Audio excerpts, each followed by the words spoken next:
You're tuned in to RX'D Radio. That's wild, dude. That is. I mean, I remember episode 1. I still get messages vividly about episode 1. What? They can't be good. They can't be positive. I think the one I get all the time is, and I don't know how I feel about this, is you guys are the exact same. And I'm like, ouch. Do you mean that? Like, are you trying to hurt me? So if I'm not mistaken. No personal growth in 8 years. At least not on the podcast. That's what the podcast is for. I agree. This is a time capsule of me and you when we were, how old? 26? 27? 27? Yeah. 26, I think. Yeah, 2016 we started this. So scary. That's insane. So this is, if my math is correct, this is episode 501. That's wild. It's you know what's the crazy part is, actually we didn't fuck this up yet, which is also pretty crazy, because this might be a turning over of a new leaf for us, because it has probably taken us 500 episodes for your microphone worked. My microphone seems to be working. My headphones are working. Yeah. Jay Marsh or Lundy hasn't messaged me yet to be like, hey, you fucked something up. So there you go. Whatever the 10,000 hour rule is in podcast language, I think it's just 500 episodes. Yeah, 500. That's wild. I feel like if we were a sitcom, today's episode would be like looking back, like a Simpsons 100th episode anniversary. It's just like the craziest moments in RX radio history. Oh, did we release episode 1? Did we release it in it's full form? Or did you just censor one of the stories that you ended up telling years later? That's the one we did. Yeah, it was basically me getting arrested at a football game, trying to fight my father, then getting thrown through a bus window and getting an officer's knee in the back of my head. Yeah, we talked about that in the very first episode, but no one knew it until like the 400th episode. Yeah. And the funny part is in getting to know you over the last decade plus, that doesn't, you told that story again, and I was just like, the equivalent of like Jordan went up and went to church. Like that was but when it comes to your stories that you've lived, like that's light work. That's nothing, man. All right, maybe we run it back. I'm so curious. Like I haven't gone through I forget we have a podcast sometimes. Like it's just so much part of my routine. Yeah. Like I was thinking about this the other day. Someone was talking about Prescript and talking about the business and talking about the evolution of how we ended up here, which it's a story I enjoy telling. And every time I go back to tell it, I realize something different about the business or the podcast. Like I totally forgot that we started off as a training company. Like that was so long ago that our original core products, and those of you listening are probably familiar with that, lower body reset program. Like I found the spreadsheets on my computer the other day.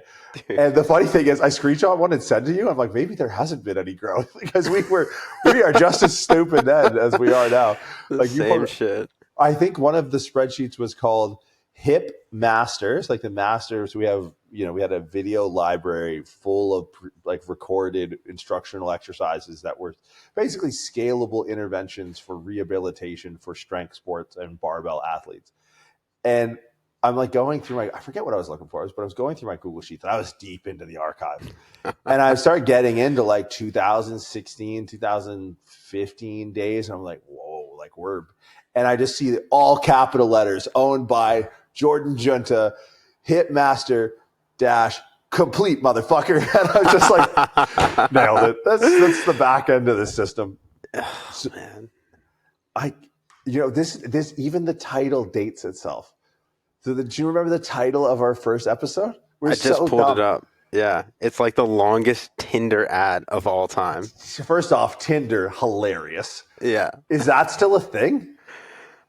Probably. I think it's a thing as much as drunk people want to hook up. Outside of that, I don't know.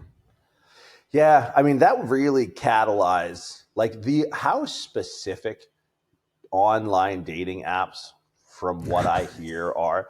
And you know where I get the most amount of juicy info on this? Please tell me. My Indian friends. Like, can you elaborate on that? I will, yes. And Please. I remember the first evolution. So Tinder kind of came out, and it was like, I remember a friend of mine in high school, really good looking guy, really had all the right tools. I remember in like first year of college, he was on something called like Plenty of Fish. I'm like, dude, just literally go outside. Like, you're 6'3", you've had an 8-pack since the 4th grade. Like, just go outside. Whatever this is, you'll be fine. Like, just stop doing this thing and go outside, and you'll come back with a human being. Like, trust me, I don't know how it's going to work, but go just do that. And then like Tinder kind of emerged in the intersection of the emergence of Instagram and social media, and Twitter was probably still a thing. I remember the first deviation of it was, and this is a fucked up story. It's not really fucked up, but it took me by surprise. I was a chiropractor at Apple, and one of the clinicians I worked with was gay. And he would play this, not this joke on me, but every single patient that came in, he would like somehow cross-reference, because there was another app that was like a Tinder, but it was a men looking for a men option, or females looking for, I don't really know if it had that specific, but he would, in the break room between patients that we saw, he would let me know that like, hey, by the way, and it was like, it's Silicon Valley. And it's like, I'd come in like, oh, that guy was really friendly. It's like profile, leather chaps. And I was like, oh, okay. And I was like, all right, well, that makes sense. Like, I could see that being a needed utility. Like, if Tinder was a needed utility and they didn't have that, like, it's a very large community, especially in the San Francisco Bay Area. But like, we've reached the end. We've solved for all problems with it. We have, homosexual, heterosexual. Okay, cool, done. And I'm like, oh, we've made it. We've arrived. Dude, there is like, are you familiar with like the caste system in Indian culture? Yeah. Basically like there's ones where you have to like subdivide for particular, so you don't date outside of your, I'm like, what? Could you imagine? No. I have so little fucks to give in the first place. I can't imagine giving that many fucks about a dating app. I'm trying to think of, and it's like, Indian, if you've ever been to an Indian wedding, you are just like, yo, this is nuts. Like the culture, like when we say culture in America, like we think of like baseball and like mustard. Like that's not actually culture. Like India has culture. Like, but it's like imagine having, so it's like someone going out on a date and someone going, I don't think this is going to work out. Why? Because your father's a blacksmith or whatever. It's like, what year is it? Yo, crazy. So that was literally, and I don't think ad is the right word. The longest Tinder ad, I don't think they were ads. Yeah, it'd be a profile. It wouldn't be I'm actually proud that we fucked that up. Yeah, that's on brand. Because I don't think, good. I mean, I can say unequivocally that I have never had, and right hand to go, I've never had a Tinder ad or profile. So I'm glad that we fucked that up. But man, going back through some of our earlier titles, this to me is where the good stuff is. Yeah, it was fueled by pure angst. So it was like training in angst. I think we were just really angry at the world at that point, and we couldn't afford therapy. So we just got a microphone instead. Just made it everyone else's problem? Yeah, exactly. We would just sit down, dude, and just, what are you pissed off about today? What are you pissed off about today? And 501 episodes later, we're still pissed off. I will say it's worked. It has worked, though, because the personal development is in the conversations we have before we hit record. And today we had a pissed off conversation, but it was very civil. Like not even one death threat, which is like, it's still rare, but it was purely death threats when it started. Well, it's funny you mentioned death threats. Mm-hmm. Episode 25, we yeah. This is so look, everyone who listens to this probably anticipates that if this were to ever go south, it would be Jiunta leaving for good reason. Like that. I just can't do it anymore. Like, and you know what? everyone would be so sympathetic. The amount of like, I don't know how you did this for this many years, messages you get. That, I don't know how close to. So there was a time, and what year is this? So in July 2017, yeah, Joe Rogan had on a guest that, of all his guests to this day, the least credible or credentialed person I think he's ever had on. And that's true for, I mean, this is 476 episodes later for us. That's 2,000 episodes later for Rogan. Like Rogan's on 3, 4, 5 episodes a week. And so it was July 10th, 2017. That week he had just brought on this, and who had some slanted opinion, and they went on a rant about Kairos. And I was like, particularly on one that day, and we started recording, and you're like literally 5 minutes in, hand over the mic, like going, dog, I can't go down this road with you. Like, we're not, whatever this is not going to be in public with my name on it. Like, I got to practice. I can't. Yeah, and I was like, oh, okay, so that's the line. That's the line. Got it. Yeah. We have a pretty worldwide user base, and the word cunt, it can be endearing in specific parts of the world. You know, it's more accepted in others. The way it was used in this episode was not that. Derogatory may have been, that may have been a generous term. Yeah. I didn't even remember that. I probably, honestly, that doesn't surprise me. To be fair, I didn't probably remember it 2 seconds after it left my mouth. Yeah. But who did, and it's funny because like we recorded it, I remember that morning, we recorded it in your office, and you're like, dog, can't. And like, I think 2 minutes later, after we like kind of didn't record, maybe recorded another episode in its place, the guys from Mind Pump were like, hey, what are you doing? I'm like, I'm on my way. I'm coming right now. And we recorded it on theirs. And you're like, yeah, sure. You want to get them fucking, because this is getting canceled. And you're like premonitions of like, nah, they're going to start I don't know what this word means, but they're going to start canceling people, and you're going to be the first one. Oh, man. Wild. Sometimes I think about running back and re-recording these, like early topics. Bench press technique, troubleshooting pain, and why CrossFit hates it. So the thing is, there's a quote by Mark Twain that I love, and I probably said it on the podcast, I don't know, 500 episodes, 500 times. And it's, if you tell the truth, you never have to remember what you said. And because we talk so much, I'll speak more personally for myself, because I talk so much about so much, I think, because it's kind of like the same vein. It's like exercise and biomechanics and injuries and rehabilitation, sports performance, whatever. I have no idea.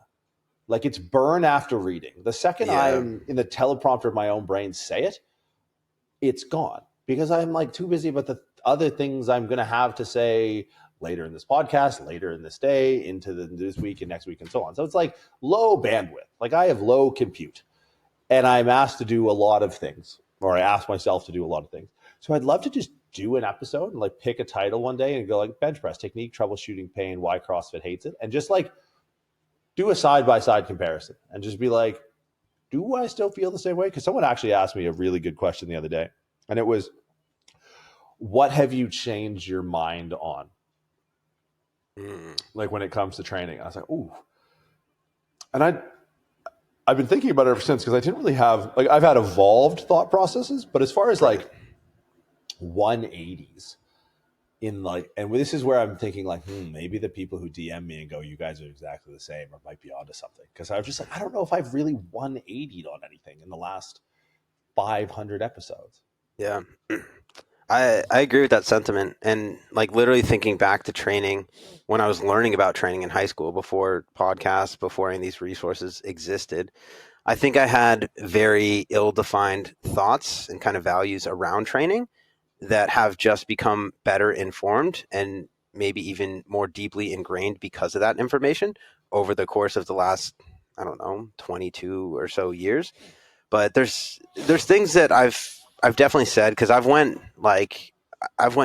go in on the things I go in on. And I know that I drank the CrossFit punch for a while. And with that, I think there's probably some refining to the thoughts or some of the ideas that I put out there around CrossFit as I've gotten further away from it. But I do think that a lot of the underlying beliefs and sentiments of the way that I approach training are very similar, very much the same. And I think I approach training with the same mindset that I have the majority of my life. It's just been much better informed since I've learned more and developed these thoughts over time and actually vocalize these thoughts too, which the podcast has been a really good outlet for that. Is that sometimes you have these thoughts and they're ill-defined, but like when you just fucking let it bleed out your mouth, you understand them better once you hear yourself say it. I'm like, oh, yeah, I guess that makes some sense. Yeah, because you find out quickly in the times where it doesn't. Because like I think it's something that, especially now, like when we started doing podcasts back in 2016, 2017, we thought it was too late. Yeah. Right. Now, a large in part due to the fact that like close friends of ours down the street were already like quite ahead of the game. Like Mind Pump was already fairly well established, obviously know where they're at now. But if there was no other benefit than being able to work on the delivery of the stuff that we think we know and solidifying some of the stuff that we think we know.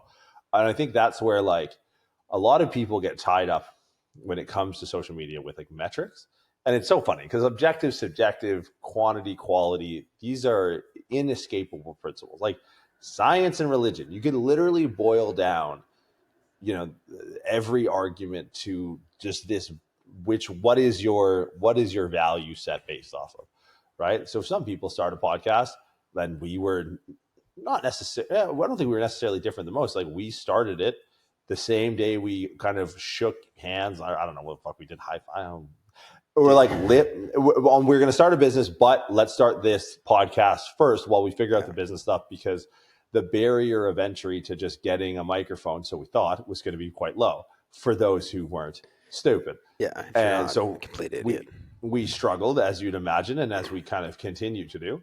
But I think a lot of people miss, like when we teach stuff about exercise and qualitative interpretations, like they miss the subjective component. It's like this podcast, even if it never, and we don't really monetize, we have a couple of sponsors that we work with, and I mean, shout out Marek Health. If you want to get blood work done, shout out Marek Health. I was going to be so happy about that. Yeah, no, they do good work, but it's like we worked with Vivo Barefoot for a bit. Yeah. And it was great while it lasted.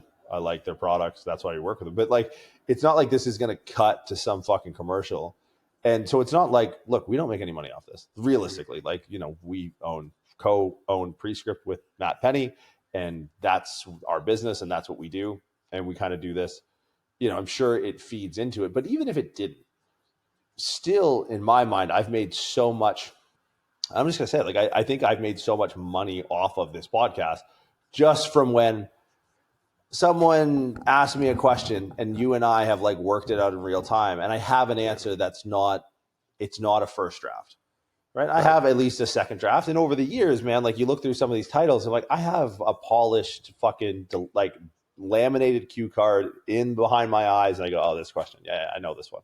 And I think where people are weighing out the pros and cons of starting a podcast or even social media efforts in general, I think that gets so devalued, so pushed aside, so washed out. That it's like, I think if anything, that is, I mean, obviously with us, it has a direct correlation into our business because that is our business. Cogent, concise descriptions of things that people don't understand. It's like, well, yeah, this is a great proving ground for ideas. And sometimes it's a great proving ground for ideas to go die. But regardless, whatever comes out is still more polished than if I were just like, as you said, bleed out of my mouth my first inception of my answer to a particular question. Mm-hmm.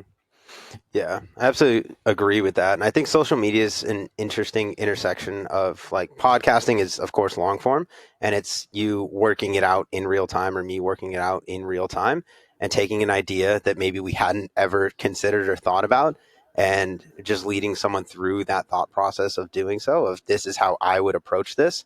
I think there's a ton of value to that, but I think it takes a special type of person to be able to sit down and listen to that and digest a podcast. And I think it's been really good for Prescript, our business, because we attract those type of people because they hear the thought process, they hear us working through it, and it's the long form answer. But a lot of what's popular now or what people consume now is short form.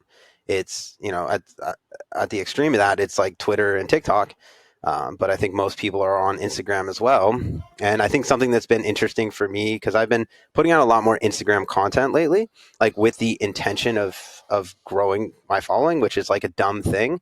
But I understand it's part of the game. So if you're going to play the game, fucking win the game. But it's a very different type of tone that you have to take for people to listen to you on each of these different platforms. And like Instagram, it's got to be concise. It's got to be attention grabbing, concise. It has to be a well-formed thought, because no one's going to listen to you in, I don't know, 30 seconds on Instagram, kind of work through what you're trying to say. It's like, no, you better have that shit figured out, and you better get right to the point. As opposed to something like this, it's like, well, I don't know, let's think about it, and here's how I'm going to think about it. So it's depending on the audience that you're talking to, you're going to have a different approach to it. And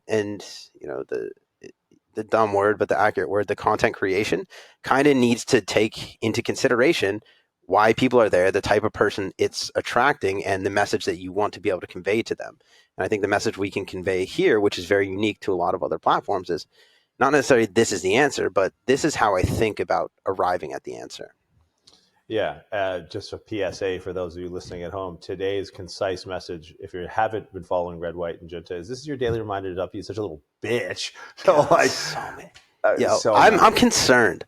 I'm fucking concerned. There's so many people on the internet that really like me calling them a bitch. Are you getting like PayPal links and stuff? I haven't yet. I haven't.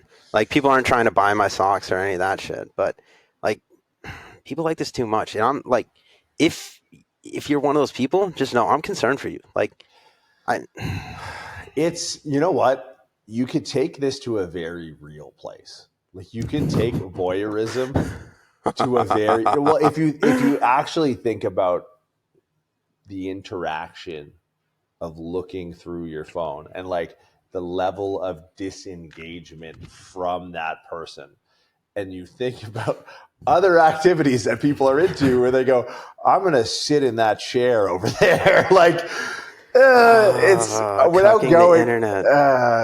going that far, you went that far. It is concerning. You know what? I saw this, and I don't even know if we talked about this last week, but like the concerning number of supplements that are tough are being consumed in gummy form now as adults. It's like the days of hard pills to swallow are over. And it's like, man, I don't think the medicine works as well if it's not. Philosophically, I don't think the medicine works as well unless it's a tough pill to swallow. And I think that's kind of in the same vein of thought of like, it's just people are, I think, and I mean deeply troubled. Well, and there's a point. No, like I think there's a point to this, and this is why I enjoy podcasts. Let's go. I've been Let's thinking. go. No, this is actually like this has nothing to do with cucking anything. Like, hopefully, this is actually useful. Is I get posed, and it's so funny. You put up a Q&A the other week when we were talking about, or when we were doing a podcast, and we've already abandoned this whatever Q&A status fucking structure we were going to do in an episode. That was fun for 2 days. And there is a kid who I'm certain asked you the same question every single time as he asked you on this Q&A episode. And he asked me literally every Q&A I put up for the last, 2 years. Degree versus no degree for coaching, which I think is like like he's trying to fit the amount of character limits within a Q&A. And that's how he poses the question, which to me is like, do you need to go to university to be a good coach? And it's something that I think about a lot as I look at my daunting student loans and I think about the decisions I've made in my life and the decisions I continue to make, which might be bad or at least not productive. And it's something that, when we formulated the education arm of Prescript, I drew a lot from my time in post-secondary education. For example, like Prescript, when you sign up for a course, there's a lab component, right? There's a lab component so that, if you go to a lecture and you don't understand what the lecturer is saying, in the interest of saving the flow of the class and derailing it, you kind of just, put that question in your back pocket.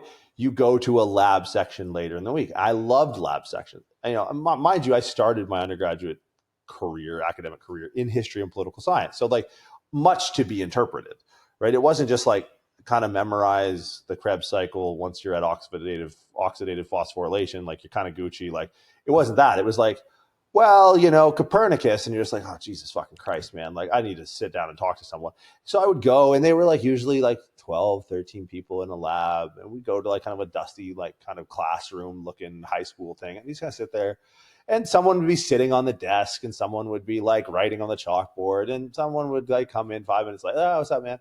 And I was like, oh, cool. Like if for those of you who don't remember, like maybe the first 2 Prescript level 1 courses never had labs. Yeah. And I've been like kind of pondering since we started really diving into education, what I liked about the education that I have. And of late, one of the things that hasn't really dawned on me until recently was that when you go through a university degree, you get exposed to things outside of your core competency.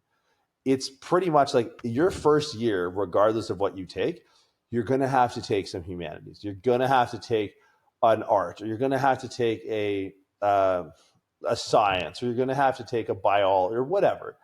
And I think the more I think about how I think now, the more I think that forced, deliberate exposure to varied topics has massively helped build the way I think, period. And I think when I'm appraising social media content for value, and I'm talking to people about, the value they provide, I end up talking more about who they are and what they're interested outside of fitness.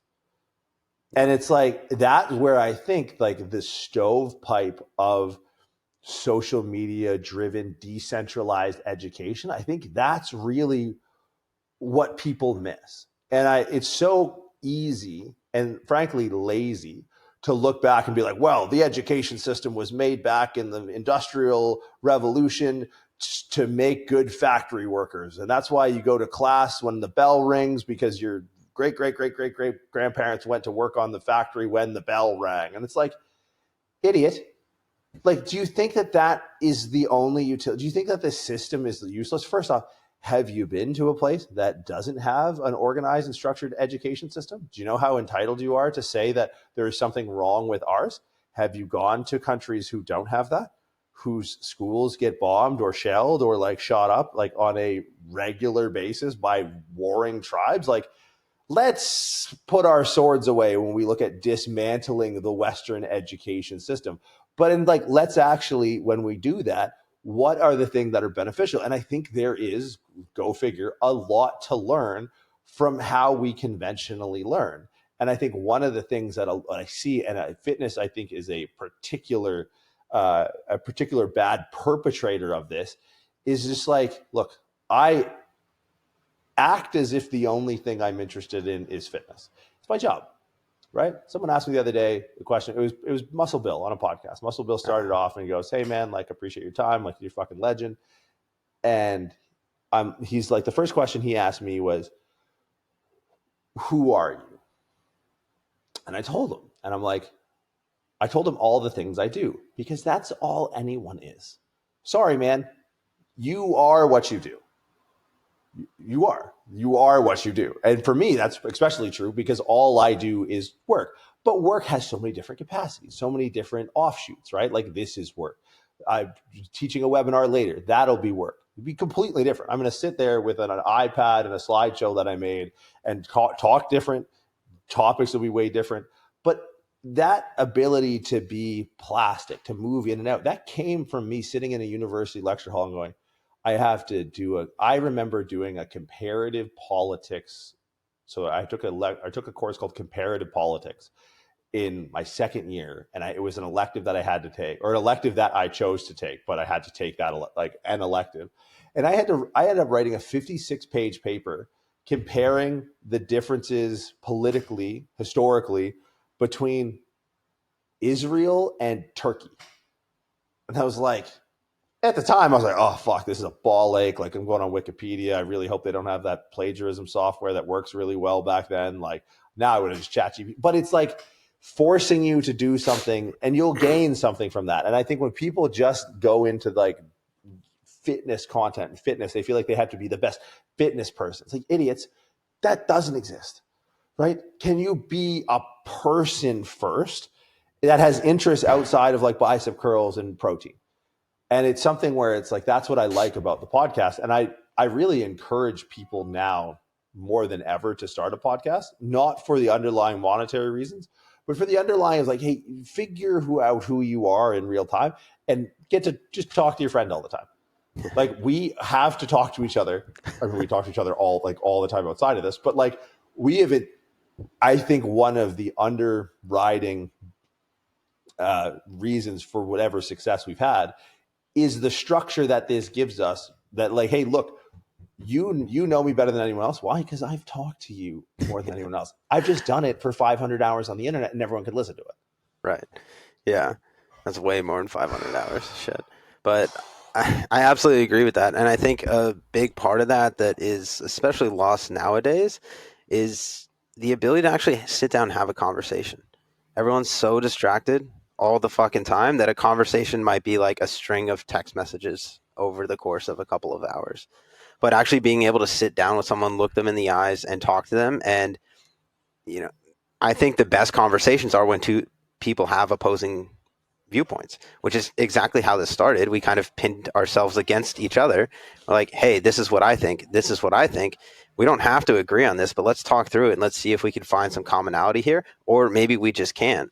But I think a big part about the benefit of something like this, again, is someone, especially someone in the fitness industry. A lot of people are making their living online coaching now. You can voice your opinions or your viewpoints on something, and then that's going to resonate with a percentage of people, maybe not everyone. And it's probably good that it doesn't resonate with everyone, because if you're saying things that just resonate with everyone this broad spectrum way, then you're probably not very convicted about what you're saying, or you're probably not saying anything very interesting. It's like, working out is good. Get 8 to 10,000 steps a day, eat vegetables. Sick. Fuck yeah. Like, I've been hearing that since I was in the 7th grade. But if you can dive in, you can say, well, this is how I think you should train. It's different than what's going on right now. And that's, again, a lot of how we got our footing in this is we had a different perspective. But our perspective was based in our experiences, what we've found to work, and the layer on top of that is our education. Like, I don't know about you. I don't know your intentions in going to chiropractic school, and I judge mine all the time, but really, really dumb decisions. But a main driving factor in why I wanted to go to chiropractic school was to learn how to train better for myself. Like, I wanted to go to chiropractic school because I know that that's probably the best way to get an education about the body and how it moves, how it works in real time, how joints interact, how muscles interplay with that. And I took that. I took the knowledge that I got in chiropractic school, and I went to the gym that day, and I thought, how does this apply? How does this affect the way that I'm training? And a lot of times, like, I don't know about you, but sometimes when I have a new idea posed to me, like, my mind just goes blank. Like, I can't formulate a thought or a connection sometimes, and I'm like, this is breaking my fucking brain right now, and I'll just dwell on it until it doesn't. And that's what, honestly, this has given me the outlet to do. And I think that you mentioned the lab sections earlier. I think that's a really good outlet for that, for the people that do take our courses. We can sit down with an idea that breaks our brain, and we can sort through it and be like, all right, why the fuck is this breaking my brain? What are the principles that I know to be true? What aspects apply in the scenario? What don't? What might be true in the situation? What might be preconceived notions? And that's a big part of it too. I think in the fitness industry, there's a ton of preconceived notions. Like, people just have these ideals around training, or they rely too heavily on their experiences, what's worked for them in the past. And once they get something that works, once they get results in a way, they think that's the only way to get results. And what this has done, it has forced me to interact with people. Like I said, when I started, I was a CrossFitter, and it hurts to admit, but I was. And I've been exposed to understand to the furthest degree to some of the best bodybuilders in the world. Like I've trained with you and them, and like understood the way that they train, the intention behind their training, and how it can be more effective. I've done that with powerlifters. I've done that with weightlifters that have competed at the Olympics. Like it, I've been exposed to that, and I've been able to break my brain so many times and think through it and unbreak my brain in a way that allows me to cross apply that information. And we've just distilled it down to these principles that hold true no matter what you're trying to accomplish, because you have a human body. And the human body that's the vein that runs through all of this. That's the commonality here, is that whether you're training for bodybuilding or weightlifting or marathon running, it doesn't matter. Like you're still training a human body to do these things. And there's specific principles that hold true no matter what that we need to rely on. And then we'll build out from there. We'll make it more specific, more niche from there. But if you can take those thoughts, if you can sit with those things that break your brain and think through it in a way, and in this medium, if you can talk through it in a way that makes sense not only to you, but makes sense to the fucking goons on the internet that want to be called bitches, you can come out with a pretty good understanding of how you're going to solve that problem the next time. And then the time after that is going to get easier and easier and easier. My advice to people is, if you're applying a principle that didn't start from a brain breaking place, I would go back and revisit it. Because I think I see two ends of a spectrum, where the brain breaking leads to inaction, which is obviously a problem. Yeah. But the no thought at all leads to increased complexity at application. And both inaction and increased complexity are the byproduct of a broken system. You need to take on challenges that are so challenging that you can almost not solve them, and then solve them. And then the solving of that challenge, that brain breaking inquiry, will result in a very simple, elegant solution at level of application. If your solutions at the level of application are not simple and elegant, they aren't thought out well enough. And that's where, like, I'll get accused online of like, dude, you're really overthinking this. I was like, come train with me and see how simple my workouts are. The reason I overthink it is because it's the requisite amount of thought that is required to actually execute at a high level. And you see people who don't overthink it, who overdo it with the training, who overcomplicate. Like, look, I don't overcomplicate my training. Some people might accuse me of overcomplicating my thought process, but fuck, ask me to make a change in someone else's body and watch what I do. Yeah. Right? Like I just sat down for lunch with a guy, and he's like had this hand injury, and he's had it for 5 years, and he's seen 10 people, like he's seen 10 different people in 5 years. And I just looked at it, I goes, this is what happened. And he goes, how the fuck? And he goes, yeah, dude, that's exactly, you're right. And I was like, no, I know. But I can arrive at that simple solution because I've overthought, or you overthink it. It's like, no, I don't. Come train. This morning I did 3 exercises. I deadlifted, I did walking lunges with dumbbells, and I did a leg press. And that was my leg session. Tell me where I'm overcomplicating this. I could break down every joint in the body and my intent through with breath and setup, and with the injuries I have, I could break it down. But that's the level, like if you're trying to make changes fast, yeah, you better come in with this lexicon of thought, so that your execution is do this, do this, do this. Oh shit. No, push your heel this way, do that. Okay, cool, done. Love it. Yeah. He was never accused me of overthinking. Every client I've ever worked with. That's sick. Fuck yeah. Yeah, and I've heard you say it before. There's a sophistication in the simplicity when it comes to application. And I think that's absolutely true. And that comes with taking the time to really think through these things. I keep going back to chiropractic school because you get introduced to these dogmatic ways of thinking. And that's, I think it's with anything like training. Like there's people have camps of training that this person or this way of training is the way that I go about things. And there's good and bad in all of that. And the thing that I think I've learned, especially going through the education system, is appraising information, but how to appraise information is you're going to be introduced with something that this is the way you fix this problem. And I think a better way to frame that is this is a way to fix this problem. And if you can look at it that way, there's going to be good and there's going to be bad associated with every system or every procedure or every dogmatic way of thinking about something. But there's also there's going to be something that comes down to application. And with that, what you need to sort out is, why did this work? And most importantly, when will it not work? So if you can understand the mechanisms in which it creates change, then you can file it into that category. If I need to create this change, these are mechanisms that I can use. Not these are the only mechanisms to use, but this is a way to solve this specific problem. But if you can also look at it mechanistically, you can think of it and say, okay, I see this problem, but the mechanism is different. So I know that this system or this approach is not going to work. And being able to understand when these things fall short or when they're not applicable is even more important than understanding that this system will create this change. And that's the thing that my that's the thing that I was forced to develop, that thought process, in being introduced to all these dogmatic ways of thinking in chiropractic school, because it's bullshit.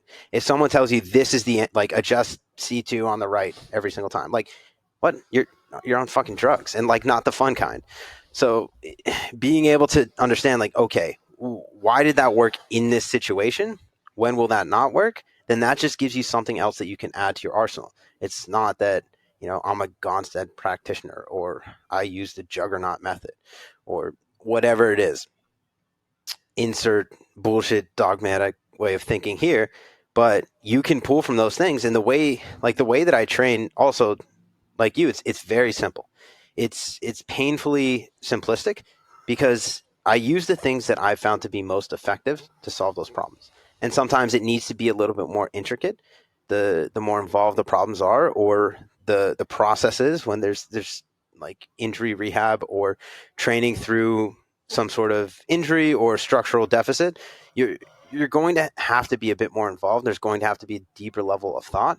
But when it comes to application, it should be something that makes sense. It should be logical, and it should be easy to interpret. And that's the process that I think I've been able to refine in going through the education system. Yeah, I think being posed with ideas you don't agree with, and this, for some reason, this means, I mean, know the why, but not only being posed with ideas you don't agree with, paying someone to pose them to you. That's where, like, there's, and look, and I talked about this the other day on a podcast, like, I think you really refine how to integrate your problem solving skill set with the world in your 20s. Like, you might learn how to fundamentally understand problems and begin to come up with some sort of resolution in some level of, developmental psychology much earlier than your 20s. But in your 20s, you have to integrate your system of problem solving with the world, right? You no longer live in your parents' house, I hope. And if you do, hey, God bless. It's crazy out there. But, like, you are going to be forward facing in a career or in academia or whatever. Like, you don't really exist until you're 25. You don't.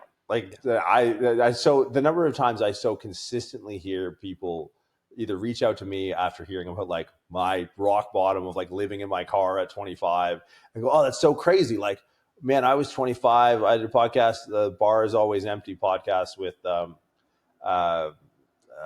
Ben Macker and Nick Atkinson. And Nick was like, dude, I have almost the same story. He was Australian, living out of his car. He would sleep in his trunk of his car. I mean, I slept in a 4Runner, so, luxurious.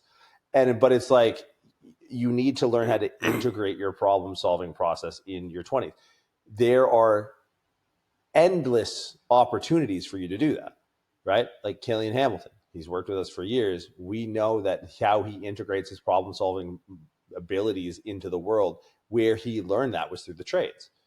Yeah, you want to work with a bunch of fucking general contractors in a major metropolitan city, you will learn how to integrate your problem solving model into the world. That is a verifiably reproducible way to do that. Like, what is general contracting? It's literally solving physical problems, right? Like, whether it's plumbing, whether it's electrician, whether it's fucking framing, regardless, like, it's the manifestation of action solving problems. There's nothing here. The problem is, and we need there to be something here. That's the solution. And you see it in the way that he interacts his problem-solving interface with the world. School, if you pay attention, will reproducibly give you that opportunity to learn how to integrate your solving problem model with the world. You just have to know that that's what it's doing. And that's this thing where it's like, as much as I think chiropractic college can be silly, as much as I think, all post-secondary school can be a little bit silly, whether it's a PhD, it's like, you're going to think about one thing.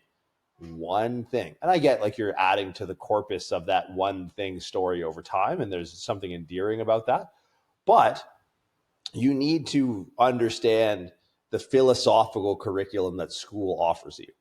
You need to understand that it's forcing you through indentured servitude to figure out not only how to develop your problem-solving model or polish it at that point in your life, but how to integrate it with the fucking world.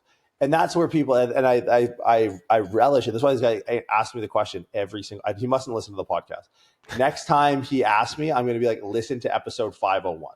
Yeah. And that's my answer. Like school versus or degree versus no degree for coaching. It's like, well, it depends on if in your 20s, if you don't go to school and you pursue the reproducible way of being posed through indentured servitude and self-impoverishment to figure out how to integrate your problem-solving model in the world. And can I tell you something? I was really bad at it for a really long time. I almost didn't graduate undergrad because I got in trouble with the school because I could not integrate my problem-solving model with the world. I fucking snapped on a professor and I got dragged in front of the dean because I couldn't figure out what she couldn't figure out. And do I think she was directly trying to teach me this lesson of like, hey man, doesn't matter what you know, if you can't fucking play ball and play nice in the sandbox, like people aren't going to fuck with you. Didn't learn the lesson then. Went to grad school. What did I do? Told a bunch of people I thought they were stupid. Probably the wrong people to tell. Almost didn't graduate grad school. But it's like, it was another kick in the head of like, dude, you're 200 in the can. You paid out to go to the school. You're 6 months from graduating and you can't keep your stupid fucking mouth shut to integrate your problem solving model into the world to get what you want out of it. And it's like, that's what it's going to offer you. And it's like, you know what that looks like if I didn't go to grad school? Prison. Right? Yeah.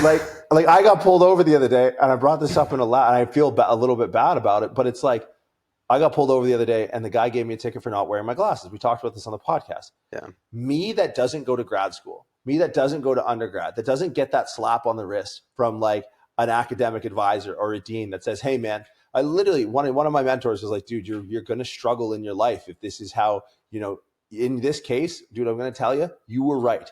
You were right. And you were right in being diligent and protecting yourself and standing up for what you thought was right. That's great. But there's other ways to do it. And you need to be less aggressive in the way you do it because whether it's in school or outside of school, you're going to find yourself in trouble. Yeah. Said, okay, didn't listen to him. Went to grad school, did the same shit again. Got pulled over the other week. Oh, yeah, sure, officer. Can you just let me know, like, next time, how do I avoid this? Because I'm wearing contact lenses. And if I don't have those pivotal interactions that school offered me, and I just get pulled over, leaving the gym in the morning, and some guy gives me a fucking thing, I'm on TV. I'm on TV with 3 holes in my chest because I snap at this guy. So it's, you have to be aware of like, and I would call it like the philosophical curriculum that post-secondary education could offer you. And if not, that's fine. Maybe a better way to say it is you have to be open to the philosophical curriculum that life is going to offer you between your 20s and 30s. If you're a coach or whatever, because you're going to run in, you're going to step on these fucking rakes. And school is like, they're just curating the rakes for you. They're just like, here's a rake there, and here's a rake there, and now you're broke as fuck, and now you don't have a job, and now you have no skills, and now you have homework to do, and you can't fucking sleep, and you don't have money for food, and all your relationships are fucked up. And they go, okay, walk through 9 years of school, and you're just fuck. You're like Sideshow Bob. Yeah. But if you don't go to school, you're like, oh, I'm in the industry now. I get to gaining all of this experience. It's like, dude, you better put some fucking rakes down and you better start smashing them into your fucking nose. Because when you get to your 30s, I watch the people who just fucking skin now when you're in your 30s, rakes are just everywhere. Yeah. and you don't know how to fucking navigate them, you're fucked. Yeah. You bring up a really good point in being able to integrate this into life. And I think it mirrors a conversation that we have around fitness all the time, like the optimal versus practical. And there's always going to be a straightest line you could draw between problem and solution. That's going to be the optimal one. But the practical one is the one that's actually going to get you there. And that's like, all right, do I end up on the 5 o'clock news with 3 holes in my chest, or do I approach this in a way that's practical, that's actually going to get me the result that I need to get out of this situation? And I think a big part of that, kind of coming back to a point I made earlier, is the ability to actually have a conversation and having some sort of social or emotional IQ or awareness around how is this person going to respond in the way that I need them to respond to get the desired outcome in this interaction. And I think that's the integration piece of all of this.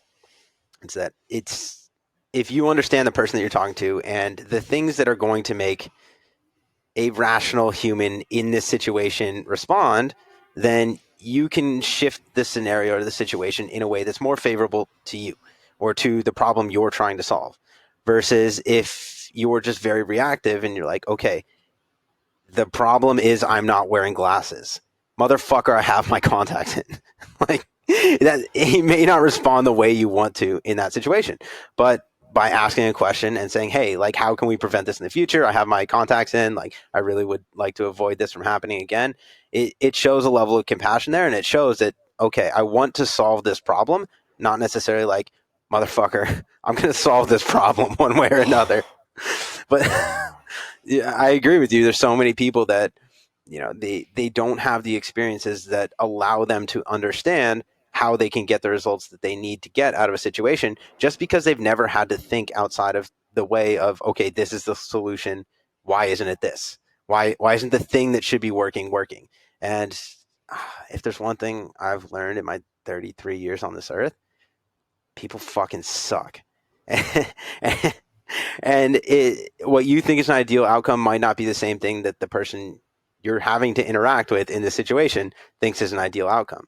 So if you can bridge that gap somehow, and you can do it in a way where you're being genuine and you understand that, okay, this is where I need to get, but the straightest line is not going to get me there. How can I go around that situation and do the practical thing to be able to get the result that I need to get out of the situation?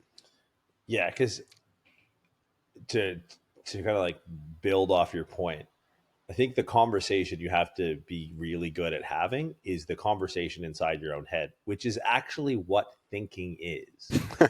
No, like, but I mean that, like, genuinely, like, that's what thinking is.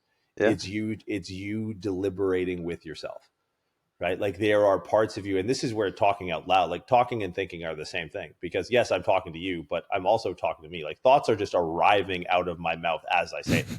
Right? Like, it's a really, like, thinking about thoughts, like the metacognition that comes around, like this conversation quickly evolves or devolves into free will very quickly. Like, if you're going to have this conversation about, like, well, how do I know what I'm going to say next? And you're some sort of, anti, or you're pro free will and you're not deterministic. It's like, ooh, good luck, man. We're a bag of autonomic nerve cells, and you think that you have free will. Like, that's where the conversation devolves too quickly. But if you think about conversations, so bring up the cop analogy again, I'm having 7 conversations in my head as this guy pulls me over. I'm having probably 3 when he gives me the ticket for the glasses, and the 3 are, okay, what do I need? Be cool. Let's go home. This voice is louder than it usually used to be in that. And there's still that voice that's in there that's like, yo, reach for his gun. If I get I was going to go taser. I was going to go taser first. I think taser would have been the move. Okay. Taser, I get to see the outside of a jail cell at some point in my life where, like, I might get the needle in my arm. I don't know if they do capital punishment here, but, like, I literally, like, but that was, like, how quickly I had taser, like, because that was a voice. Like, this guy, like, hands me the ticket. Is like, all right, I'm going to give you the whatever for the, I got the fucking, I literally have all 3 tickets right here. This is one morning, dog. This is one morning driving to the gym. fucked that morning so much. Dude, it was such a bad morning. For those of you, just search the Muscle Doc on YouTube and you'll pull up RX Radio. You'll see all 3 of my citations, which I have yet to pay.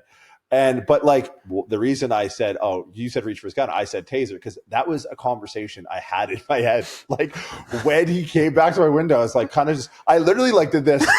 Like, I looked over and I'm like, all right, what side? Like he's probably carrying the taser on the left side, the gun on the right if he's right-handed. And I literally, like, as he's explaining to me what the ticket is, I like caught myself like peering over to see where I'm like, can I get this motherfucker? And like, but there was a conversation in my head first, and we call that conversation in our head thinking. And I think the problem is some people, because they might not be practiced enough in the conversation outside of their own head.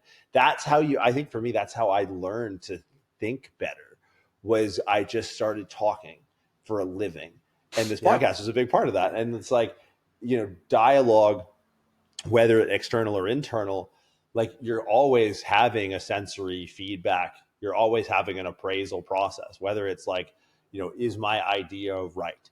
Well, it depends on what the outcome is. So there's like, was my movement correct? Like depends. Did the ball go in the net or did it not go in the net? It's like, well, it didn't go in the net. Then it was wrong. Then I need to change my approach. Mm-hmm. But it's like, you need to be aware that dialogue, that conversation has an efferent and an afferent, right? There's an input and an output to it. And if people don't change their behavior, you're having a one-sided conversation with yourself.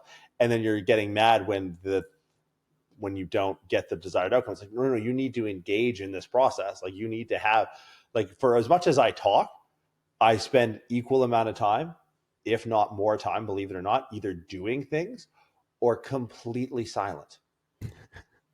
And it's like, I feel like that's the other side of my dialogue. We sit here, we jam, we talk, we work stuff. I call you all hours a day. You called me, whatever. And then for every hour I talk to you or talk to anyone, the rest of my life is either me doing things I talk about or saying absolutely nothing and just sitting. Like I just sit.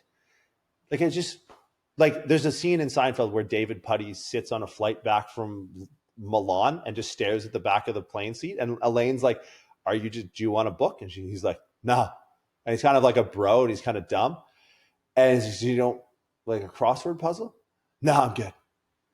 Are you going to watch a movie? Like, no, I'm all right. And she's like, you're just going to sit there and stare at the seat? He goes, yeah.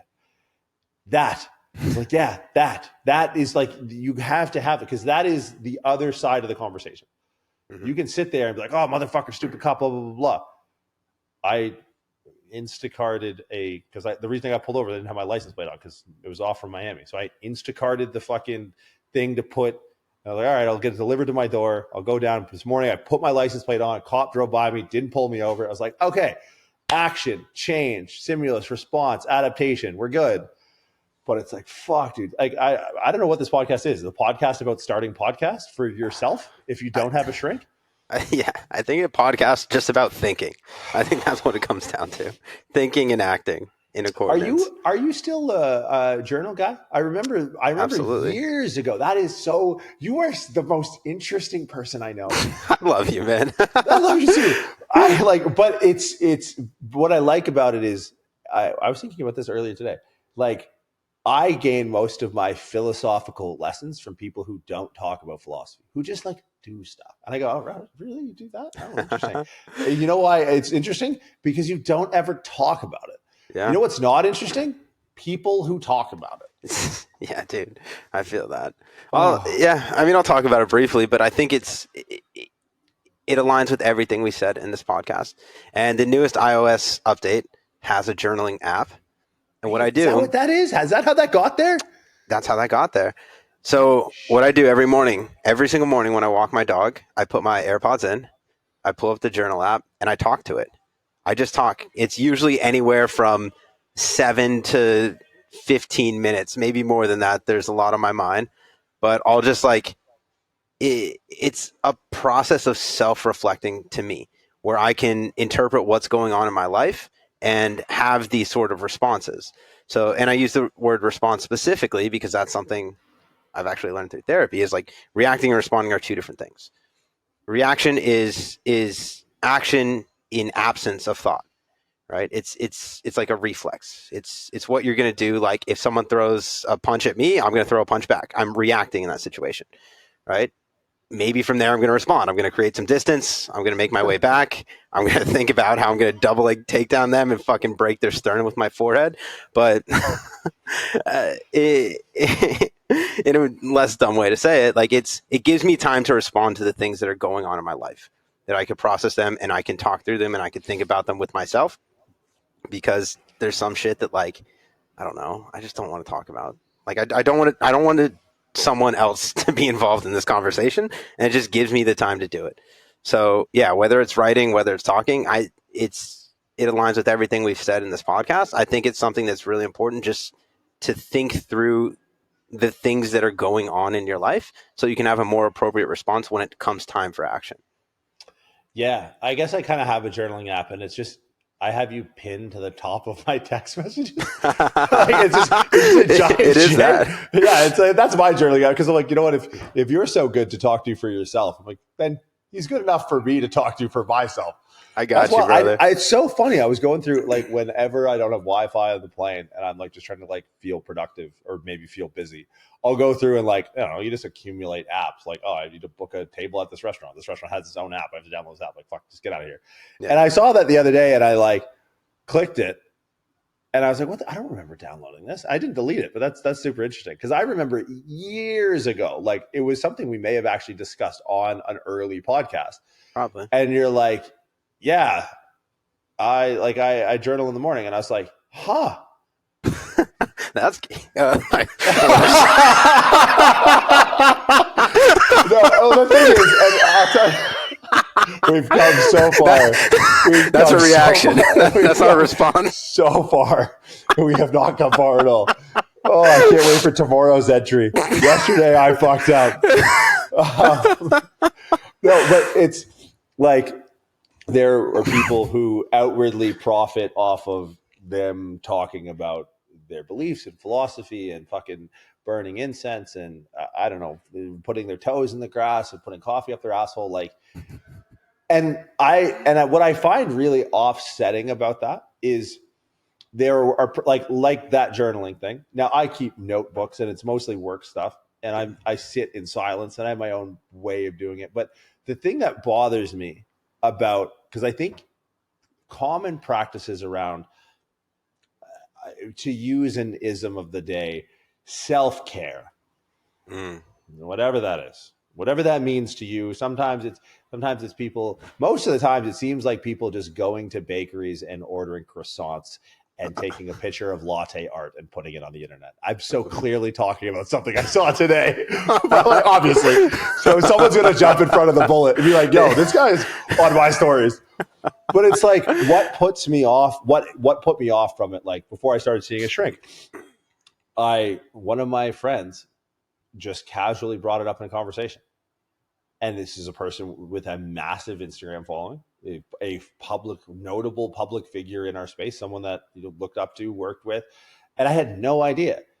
And at the time, the only people I really heard talk about it were like kind of self-indulgent, spiritual on the internet people. I'm like, oh, so like you do that and you just like shut the fuck up about it.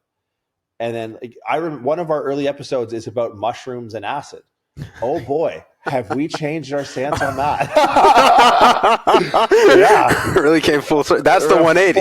180. That, and I'm certain you can beat the shit out of LeBron James now. That's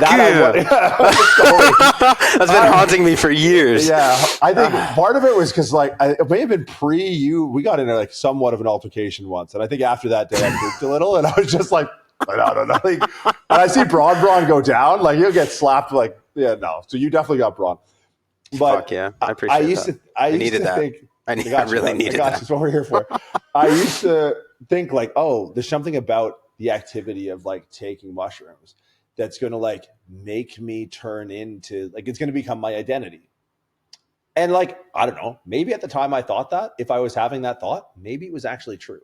Maybe if I did start taking drugs then as just a completely lost 25-year-old, that all of a sudden like beaded necklaces would start appearing in the mail and, you know, weird graphic t-shirts of like Shell gas station and like, I don't know, shoes made of hemp or whatever, like the fuck that people make that their identity. Like this guy went out and did 4 grams of fucking golden teacher. And next thing you know, he's like going to silent retreats and shit. Like I didn't want that, but I think I steered away from it because I'm like, I don't really have an identity other than lifting weights, but I'm pretty sure that's not one. That seems like it's a really accessible one that I don't want to be chosen for me. So I'm going to just like shy away from that. And it's like, I think people are so, and that's like when they start looking at some of these behaviors and they start thinking about thinking, they just try and recoil back to not thinking.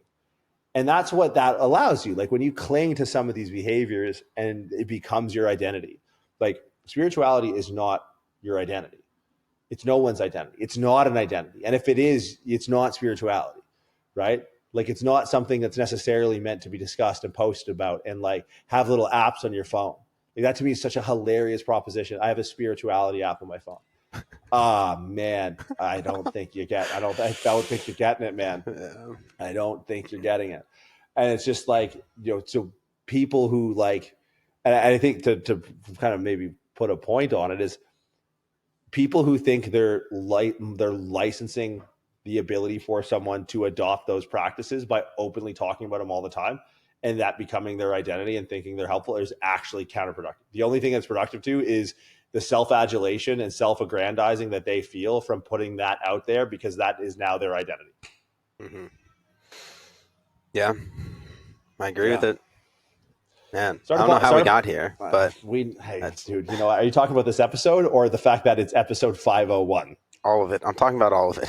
I'm glad we're here, brother. I don't know how. Somehow, so we'll do this again on episode 1001. Sounds good. Philosophical deep dives only every 500 episodes. Have friends, talk to yourself, talk to your friends, talk to your shrink, figure shit out, start a podcast. Don't care if you make money. Maybe you grow, maybe you don't. Nailed it. Nailed it. All right. Sign off on it. Easy days.